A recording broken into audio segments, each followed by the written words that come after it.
Assalamualaikum warahmatullahi wabarakatuh. Para rais, para ketua PBNU seluruh Indonesia, para teman-teman jurnalis yang saya hormati, alhamdulillah mungkin saya mulai dari yang paling panas dulu, ini soal dokumen berjudul surat edaran yang diedarkan kemana-mana. Ya, yang pertama bahwa surat itu adalah surat yang tidak sah, karena seperti bisa dilihat masih ada watermark dengan tulisan draft, maka itu berarti tidak sah. Dan kalau di scan tanda tangan di situ, itu akan muncul keterangan bahwa tanda tangan tidak sah. Nah, kenapa tidak sah? Ini pertama, karena surat itu tidak memenuhi standar administrasi NU yang sudah diatur di dalam satu set aturan di lingkungan NU, yaitu bahwa surat edaran itu tidak ditandatangani oleh 4 orang dari unsur Suriah dan Tanfidiyah. Maka sebagai surat edaran itu tidak dapat diterima. Itulah sebabnya kemudian surat edaran itu juga tidak bisa mendapatkan pengabsahan dari sistem digital kita. Sehingga walaupun draft sudah dibuat, ya, tapi tidak bisa mendapatkan stempel digital. Dan apabila dicek di link di bawah surat itu akan diketahui bahwa nomor surat yang dicantumkan di situ juga tidak dikenal, sehingga surat itu memang tidak memenuhi ketentuan, dengan kata lain tidak sah, dan tidak mungkin bisa digunakan sebagai dokumen resmi. Dan masalahnya kemudian bahwa dokumen yang tidak sah itu sudah diedarkan ke sana kemari. Itu berarti dokumen itu juga diedarkan secara tidak sah, karena sebetulnya di dalam sistem digital yang kita miliki, begitu satu dokumen itu selesai diproses menjadi dokumen sah, otomatis akan diedarkan kepada penerima sebagaimana yang diadres, yang dituju oleh surat yang bersangkutan melalui saluran sistem digital. Yang diterima oleh banyak teman-teman itu adalah draft yang tidak sah, biasanya melalui WA dan lain-lain. Padahal teman-teman itu kalau pengurus itu akan mendapatkannya dari saluran digital milik NU sendiri, bukan melalui WA, ya.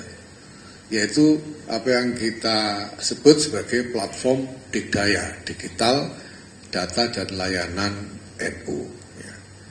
Ini. Nah, secara lebih mendasar saya mungkin perlu mengulangi lagi bahwa saya sebagai mandataris, ya, tidak mungkin bisa diberhentikan kecuali melalui muktamar. Saya diminta mundur dan saya menolak mundur. Saya menyatakan tidak akan mundur, dan saya tidak bisa diberhentikan kecuali melalui muktamar. Ya. Saya sudah sampaikan sebelumnya juga secara terbuka, saya kira, bahwa proses rapat harian Suriah itu pertama prosesnya tidak dapat diterima karena hanya melontarkan tuduhan-tuduhan dan melarang saya untuk memberikan klarifikasi, tapi kemudian langsung menetapkan keputusan yang berupa hukuman. Ini jelas tidak dapat diterima. Dan kemudian keputusan untuk memberhentikan itu juga melampaui wewenang rapat harian Suriah. Rapat harian Suriah itu tidak bisa memberhentikan siapapun, tidak punya wewenang untuk memberhentikan siapapun. Tidak ada wewenang itu. Memberhentikan pengurus lembaga atau fungsionaris yang lain saja tidak bisa, apalagi memberhentikan ketua umum.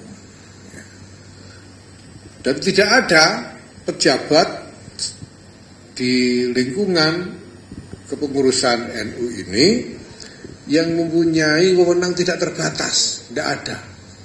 Setiap orang, setiap jabatan ini tugas dan wewenangnya diatur oleh konstitusi organisasi. Jadi tidak bisa sembarangan.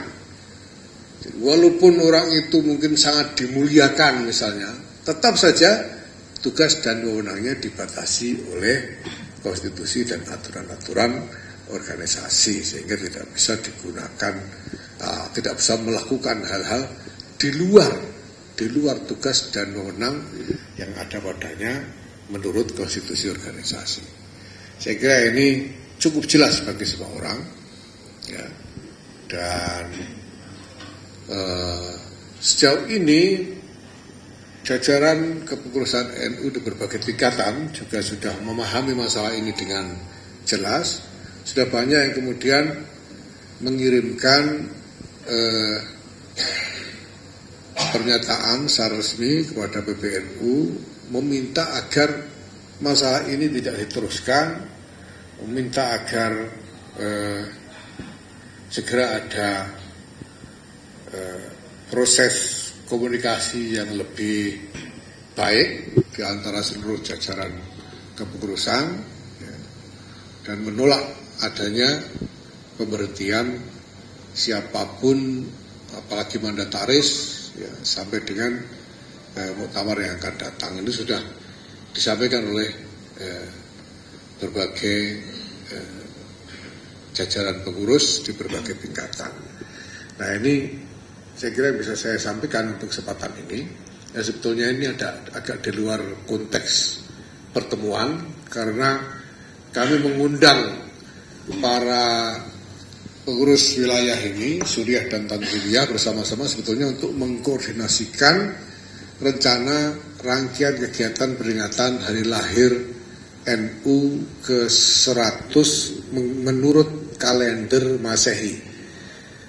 Dulu tahun 2023 kita peringati 1 abad NU menurut kalender Hijriah, dan tahun depan, Januari tahun depan ini waktunya memperingati 1 abad NU menurut kalender Masehi. Dan ada sejumlah inisiatif kegiatan besar, salah satunya adalah kegiatan kirab napak tilas perjalanan As'ad Samsul Arifin ketika membawakan amanah dari Kiai Muhammad Khalil bin Abdul Latif Bangkalan untuk disampaikan kepada Kiai Muhammad Hashim Asy'ari di Tebireng ketika mempersiapkan didirikannya Jamiah Nahdlatul Ulama ini.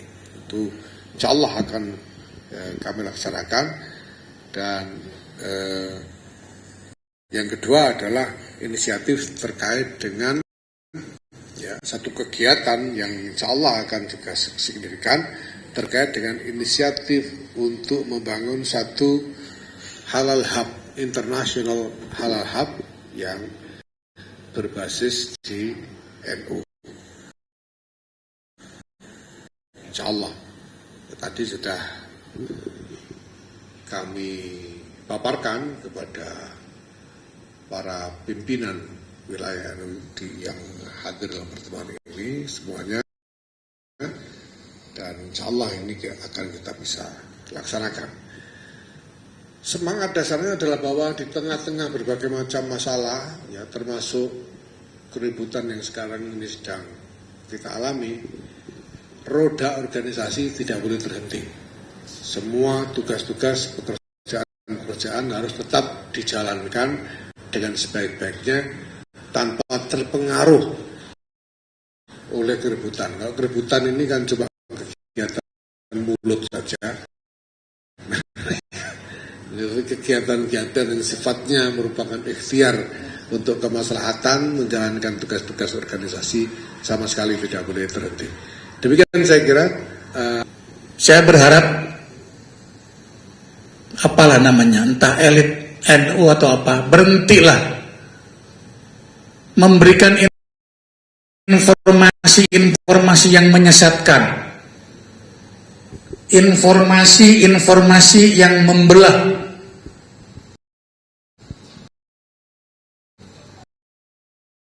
Saya pikir ini orang nggak waras sih, perlu diwarasin. Saya kalau ngomong rada-rada kencang, Gus, nyon sewu, Gus. Jadi kalau nggak kencang bukan Betawi. Jadi saya kira ini perlu diberikan kesadaran terhadap orang-orang yang memberikan informasi yang menyesatkan. Saya nggak sebut nama, saya kira sudah maklum. Demikian saya kira, mudah-mudahan himbauan ini dari teman-teman wilayah se-Indonesia. Silakan teman-teman wartawan ini dilihat ini teman-teman pengurus ketua-ketua wilayah ini. Nanti dikira kita apa ini? Abal-abal, bohong-bohong. Enggak lah kita ini benar ketua-ketua wilayah semua. Ada yang Rois Syuriah, ada yang ketua Tanfiziyah, ada yang sekretaris. Jadi ini mudah-mudahan imbauan ini bisa didengar oleh semua para elit NU, terutama Rais Am, untuk bisa melakukan islah dengan ketua umum, dan mudah-mudahan ini dalam waktu yang sesingkat-singkatnya. Demikian, Assalamualaikum warahmatullahi wabarakatuh. Waalaikumsalam. Langsung saja kepada Pak NTT ya. Terima kasih. Ya, terima kasih. Dari pengurus wilayah Nahdlatul Ulama, jabatan Rais Syuriah PWN NTT, masa khidmat 2027. Terima kasih Bapak Ketum, Bapak Rais, yang para kiai semua, dan teman-teman media cetak media elektronik yang sore ini kita sudah bisa berkumpul dan bergabung di kantor PBNU sore hari ini. Tentunya pengurus wilayah Nahdlatul Ulama melalui Rais Syuriah dan Tanfiziyah yang hadir di sore hari ini mengajak kita semua, semoga dinamika yang ada di tubuh kita Nahdlatul Ulama ini segera bisa teratasi dengan secara baik, dan tentunya juga dari Rais Syuriah DIY Jakarta tadi hampir kita sepakat juga segera kita selesaikan dengan islah itu. Dan islah ini adalah bagian memang tradisi NU kita ini adalah tambayun, musyawarah, dan islah. Dan insya Allah moga-moga atas doa para Rais Syuriah dan Tanfiziyah seluruh Indonesia yang hadir di kantor PBNU ini, bagian doa semoga bisa terselesaikan secepat mungkin dan baik, tapi tentunya juga kinerja dari pengurus besar Nahdlatul Ulama tetap berjalan dengan semestinya. Dan yang kedua, kita sangat mendukung dan apresiasi kegiatan yang rencananya akan digelar, yaitu syukuran harlah ya Nahdlatul Ulama yang ke-103 yang 2 abad ini. Tentunya juga bisa kita menjadi bagian dari pekerjaan kita semua, dan kita dukung dengan semestinya kegiatan nanti yang sudah disampaikan dan dicerahkan oleh Gus Ketum tadi itu, Bapak Ketua Umum. Ya, tentunya kita sebagai pengurus wilayah sangat mendukung, dan kita juga siap untuk bersinergi dengan pelaksanaannya kegiatan yang akan datang nanti. Dan ini juga bagian mandat atau amanah yang insya Allah nanti kapanpun dan kapanpun juga kita mau dipanggil untuk ikut dalam satu bagian rangkaian panitia pengurus wilayah Nahdlatul Ulama Nusa Tenggara Timur, samina wa atokna. Jadi terima kasih, itu yang kami sampaikan atas perwakilan dari Nusa Tenggara Timur, dan kita yakin, kita dukung ketum sampai akhir khidmatnya nanti, sampai menjelang muktamar yang akan datang. Dan insya Allah 22 kabupaten kota di pengurus wilayah Nahdlatul Ulama Nusa Tenggara Timur punya komitmen yang sama dengan pengurus-pengurus lain yang ada di Indonesia, termasuk dari timur barat. Tentunya kita sangat mendukung dan kita sangat komitmen. Moga-mogahan komitmen kita ini adalah bagian dari penguatan untuk Gus Ketum terus bisa berlanjut dan bisa melaksanakan tugas. Saya persilakan kepada teman-teman wartawan. Ya, oke. Mas Hamid bantu.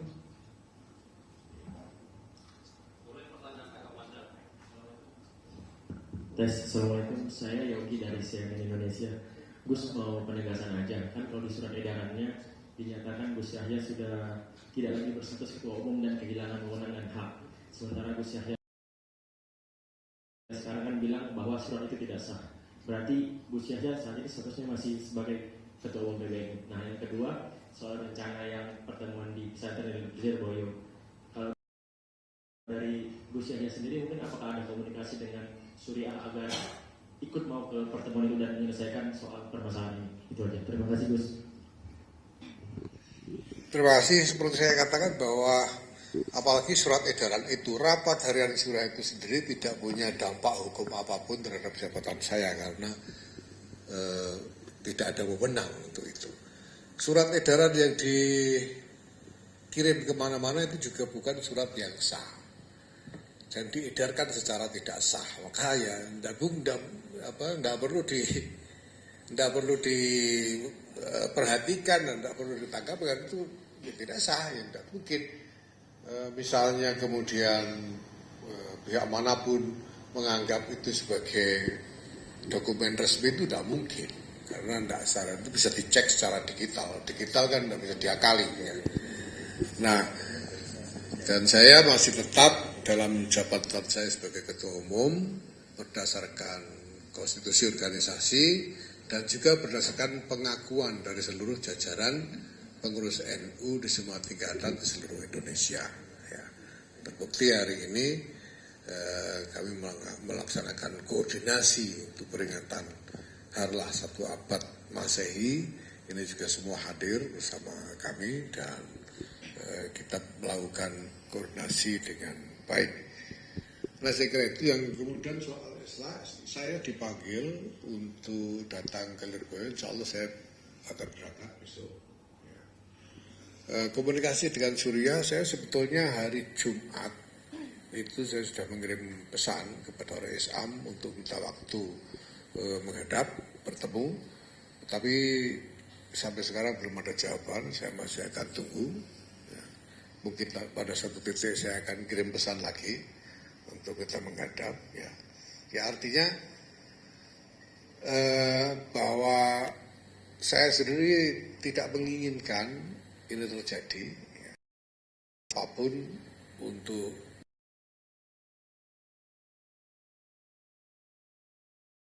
diselesaikan. Ya. Dan yang paling saya tempoh hari itu sekali lagi adalah bahwa saya dilarang memberikan klarifikasi. Itu yang paling saya sesalkan. Ya. Tuduhan apapun kami semua kita punya tim yang baik.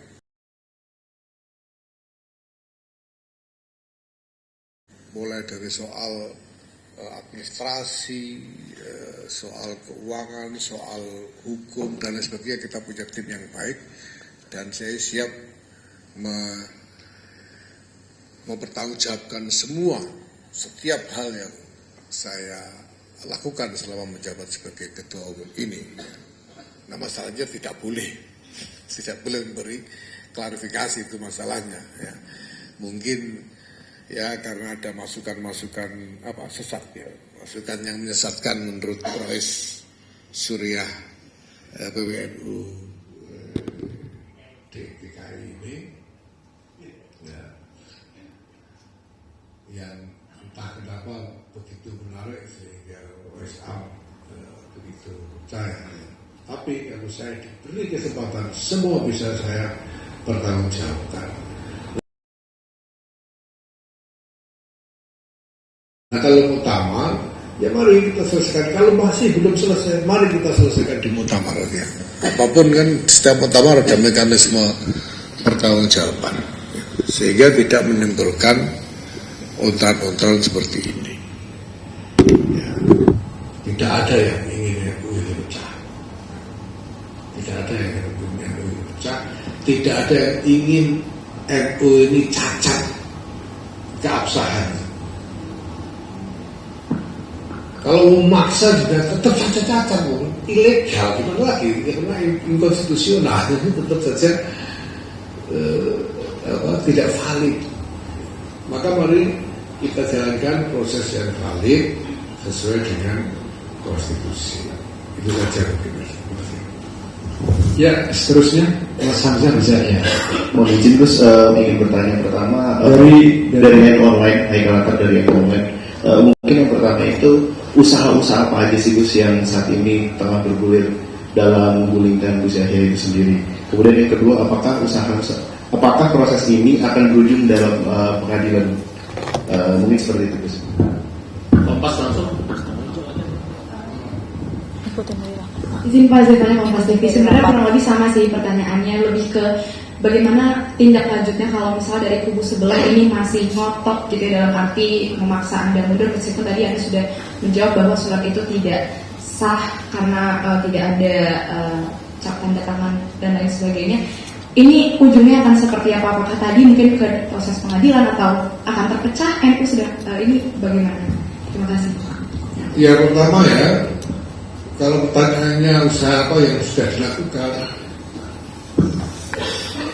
ini apa yang terjadi beberapa hari ini memang sangat mengejutkan. Karena nggak ada hujan, nggak ada angin. Ya. Kalau usaha kasak kusuk, ya saya tidak bisa bicara, tidak bisa ngomong. Gitu. Kalau usahanya itu kasak kusuk atau masukan sesat seperti yang disampaikan Kiai Muhyiddin Ishaq itu, saya tidak bisa bicara soal itu. Tapi apa yang terjadi kemarin betul-betul mengejutkan karena datang dari ruang hampa. Tidak ada hujan, nggak ada angin, dengan informasi-informasi tentang alasan yang juga sumir ya, dan tidak valid. Itu yang terjadi. Nah, segala sesuatu kan ada de facto, ada de jure. Ada de facto, ada de jure. Bagaimana realitas hukumnya dan bagaimana kenyataannya. Nah, secara de jure jelas saya masih tetap ketua umum yang sah. Itu de jure. Menurut hukum jelas ini tidak terbantahkan. Nah, kemudian secara de facto nyatanya saya mengundang PWNU seluruh Indonesia, dan ini sudah kedua kalinya. Yang pertama ketua-ketua Tanfidiyah saja, dan sekarang bersama-sama dengan para Surah, dan semuanya hadir. Jadi secara de facto pun saya masih efektif sebagai ketua umum. Nah, apapun yang dilakukan orang sebagai tindakan-tindakan yang tidak sah, tentu tidak akan efektif untuk bisa mengganggu kenyataan de jure dan de facto ini. Nah, ujungnya bagaimana? Kami akan terus melakukan upaya-upaya pendekatan supaya ini bisa kembali berjalan dengan baik. Ya. Terjadi seperti ini saja kan sudah sebetulnya malu lah. Ya. Dan bukan cuma yang di Jakarta yang malu, sampai ke bawah ini juga sudah kebingungan dan malu semua gitu. Sebetulnya ini sama sekali tidak diperlukan. Ini sama sekali tidak diperlukan, apapun masalahnya. Ini sama sekali tidak diperlukan. Dan maka ya yang penting mudah-mudahan sudah ini nanti ada proses balik lagi lah. Walaupun tidak usah ngomong balik juga asal balik tidak apa-apa.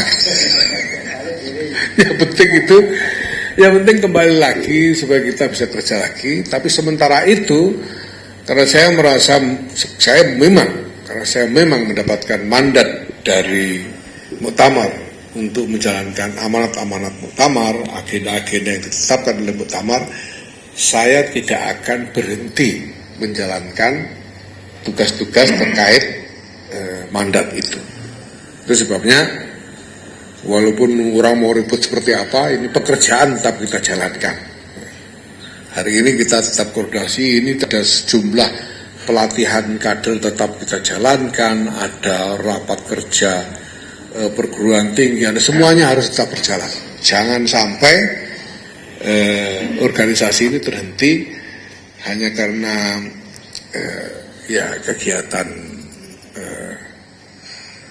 kegiatan yang tidak berarti ya dari orang mau ribut ya. Toh itu semua keributan itu tidak ada artinya. Oh ribut apa? Ya. Kalau dispute itu kan kalau ada pertentangan status hukum, ada perebutan status hukum. Iya toh? Ada dispute itu kalau ada perebutan status. Yang satu menganggap sah, yang satu menganggap tidak sah. Ini nggak ada dispute. Tidak ada dispute sama sekali. Secara hukum, ya tidak ada dispute. Jelas-jelas bahwa sebagai ketua umum, mandataris, tidak mungkin saya diberhentikan kecuali melalui muktamar. Jadi nggak ada artinya yang begini. Lebih baik kita hentikan saja, mari kembali bekerja bersama. Apapun masalahnya kita selesaikan. Kalau ada sisa masalah, mari kita tuntaskan di dalam muktamar. Itu saja. Terima kasih. Ya, terima kasih. Ini karena ketua umum punya waktu yang terbatas. Saya terkait dari Kompas. Oke, yang terakhir ya. Assalamualaikum Gus Yahya, saya Iqbal dari Harian Kompas. Ada dua pertanyaan Gus. Yang pertama, ini kan PBPB ingin ada islah. Cuman yang terjadi adalah selama ini komunikasi cenderung macet.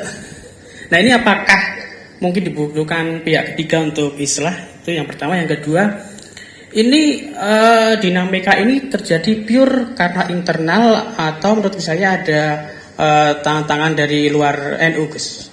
Terima kasih. Baik, upaya-upaya pihak ketiga misalnya untuk islah ini kita lakukan dengan cara NU lah. Seperti misalnya malam Senin yang lalu kami mengundang kiai-kiai NU ya, hadir antara 50-60 kiai di sini, dan saya sampaikan apa yang sedang terjadi. Dan saya kira sekarang para kiai-kiai itu juga melakukan dengan cara masing-masing komunikasi ke berbagai pihak untuk mencoba ini. Kemudian ada pikiran untuk mengadakan pertemuan dengan para kiai sepuh di Lirboyo. Itu juga sedang diproses. Ya, besok saya insya Allah akan datang ke sana. Sementara juga komunikasi langsung juga kita upayakan. Ya, tapi namanya komunikasi itu kan memang harus dua arah. Sehingga ya saya akan terus mengetuk.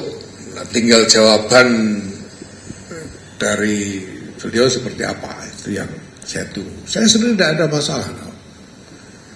Saya ingin tahu, kalau beliau bersedia komunikasi, sebetulnya juga ingin tahu saya ini ada apa kok mendadak begini ini. Terus, kenapa tiba-tiba ada yang drastis seperti ini, itu masalahnya apa. Kemudian soal kemungkinan ada faktor-faktor eksternal, NU ini kan kayak pendopo yang terbuka ya. Dindingnya itu dinding dinding virtual. nggak nggak ada dinding fisiknya, itu nggak ada, dinding sosialnya juga nggak ada, sehingga memang ya gampang sekali eksternal itu masuk dengan pengaruhnya ke dalam NU, itu biasa di mana-mana dari dulu ya. Nah, ya kita tidak tahu apakah mungkin ada pihak eksternal yang menginginkan NU pecah. Apakah mungkin ada? Ini yang sedang kita lihat. Siapa yang menginginkan NU pecah ini? Apakah ada pihak eksternal yang menginginkan bangunan organisasi NU ini runtuh? Siapa yang menginginkan itu? Sekarang coba bayangkan kalau ada satu keputusan yang begitu krusial terkait status ketua umum dilakukan melalui proses yang inkonstitusional. Itu kan akan meruntuhkan seluruh bangunan organisasi, runtuh semua. Dan itu berbahaya sekali. Itu berbahaya sekali. Maka ya kita upayakan untuk kembali, dan kita juga mohon kepada siapapun bangsa Indonesia, ya NU ini bukannya merasa penting, bukan ya, tapi kita hanya berharap ada kepada semua pihak untuk menghargai keinginan kami untuk tetap utuh sebagai satu organisasi, untuk tetap utuh dalam kebersamaan dengan integritas organisasi yang penuh. Ya.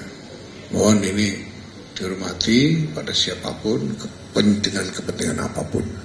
Demikian saya kira ya. Terima kasih.